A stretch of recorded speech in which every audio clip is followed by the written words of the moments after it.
I don't know if you've heard, Jay, but there's a new Marvel show coming out. I have a lot of hearing privilege. They believed in it so much that they decided to not do weekly release, just drop the entire thing all at once. In fact, they believed in the Echo series so much that they decided that they actually didn't want anyone talking about it before the minute it came out. The review embargo for Echo will be lifted at the same time of the show's release, which will be at 9 p.m. Eastern, January 9th. Now, oftentimes you can see reviews that get held. If it gets held to like 24 hours before and it releases like the day before, you know that clearly the studio's worried about some of the responses. They're worried about the critical reception. The fact that they're not lifting the embargo until the moment it comes out is fucking wild.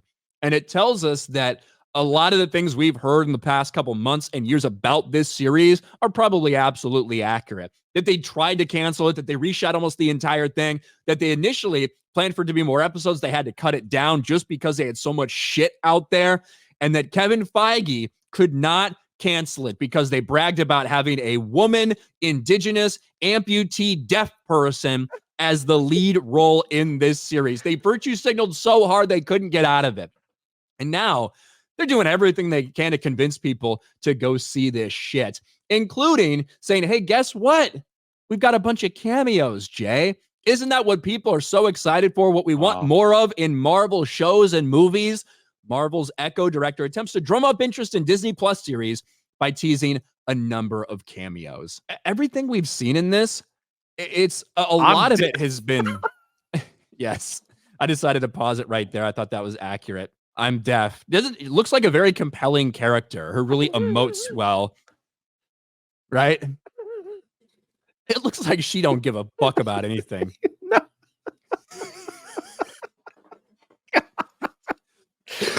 I mean, like, why would they even care at this point? Like, if they're gonna release it all at the same time, who cares about the embargo? Like, they just. Listen, I will say this. The first teaser trailer that they dropped didn't look terrible, but it was all about Kingpin. Like that was that's what looked awesome of the show. There's a character nobody cares about. Yeah, it's all being carried by Kingpin and Daredevil like references. That's like, to your point, that's what it was all about. I wonder if like the fight scenes they decided to try something different and just make it like her, like what she hears or what. Like whatever, what senses like activate, you know? Oh, I 1000 believe that there's going to be a lot of different points in time where you just hear nothing except like a low ringing and maybe some muffled noises. 1000% they're going to do that in this show. I'm not trying to be mean, but it's like we're playing Spider-Man here, right? Because now you have a deaf, handicapped, indigenous woman who's going to fight a blind man. In a fight. I think that's what they were gearing up. It's like, guys, get ready for the ultimate handicap showdown. Deaf versus blind, baby. Let's go. And like Echo is like a Daredevil villain, right? But you know, we know what this show is going to be about. We know why it was made. Echo executive producer Sidney Freeland touts representation was extremely important to series, reveals characters' background and powers were completely changed.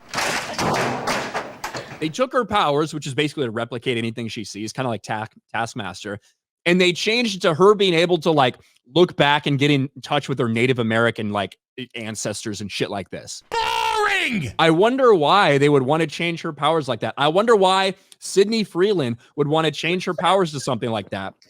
I wonder why Sidney Freeland, who is self-described as a Native American and transgender filmmaker, would want to change her powers and make them something that has more to do with her identity, her indigenous heritage, than with the actual comic book powers.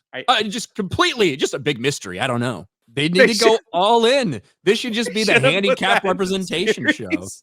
Sorry, I'm trying to get through this. They should have put that, and that would have been the ultimate. And you know what? While they're at it, go get my friend Ricky that's in Canada. You know, the crippled kid that makes all the jokes? Ricky Berwick? Yeah, put Ricky Berwick in as well as like something, like make him have a cameo. We are going to play Alex Jones, the goddamn video game. God, I love this freeze frame. I'm deaf. Dead face. No expression. This is how she looks for pretty much every time you see her when she's not like fighting somebody, I think. So Forgive me, guys, if I can't laugh at stuff, I'm sorry, man. Like, it is obvious they know it's going to be a nightmare. They're releasing on Disney Plus and Hulu. They're dropping all 5 episodes at the same time. No reviews allowed until the second it actually airs. They know they have a shitstorm on their hands. They just hope they're going to drop it all. People shit on it for about a week and forget about it. That's Marvel's hope in this thing. Another woke nightmare, all based on wanting to have more representation and diversity instead of actually tell a compelling story. I guess she'll probably end up turning to be a good person, like a hero, and then they'll use her in probably one of the upcoming Young Avengers film or something like that, and they could keep this character around. It's actually brilliant on them, I guess. in a certain point of view, they could keep this Echo character around as their permanent diversity marker in all the rest of their films moving forward. It's kind of like, look, we want to make a good movie, but we gotta have at least one in there. So let's get Echo. Let Echo make an appearance so we can cover all our bases in one shot. So I think that's what they're gonna do. Wesley for $5 over on Rumble. My favorite part of the fight scene is when she holds the shotgun in front of her body with both hands, or there's no kickback. Yeah. My favorite part is when Daredevil kicks it and he's like 2 feet away from it, yet still it goes flying away. That fight scene, I can't believe they put that out as like a I thought it was a clip. practice, like hey, you know how they do those films where it's like the making of, and they'll show they'll show people practicing. They did that with some of the Star Wars films. They show them like walking through, the fight scenes and stuff like that back in the prequel era, and like that's what I thought it was. I was like, there's no way they're gonna put this in the show. Like, there's no way. They've got to add something to it. So, but I guess we'll see. January 9th. Rogue Attraction in chat says Echo's upset she didn't have any casino money. Jesus.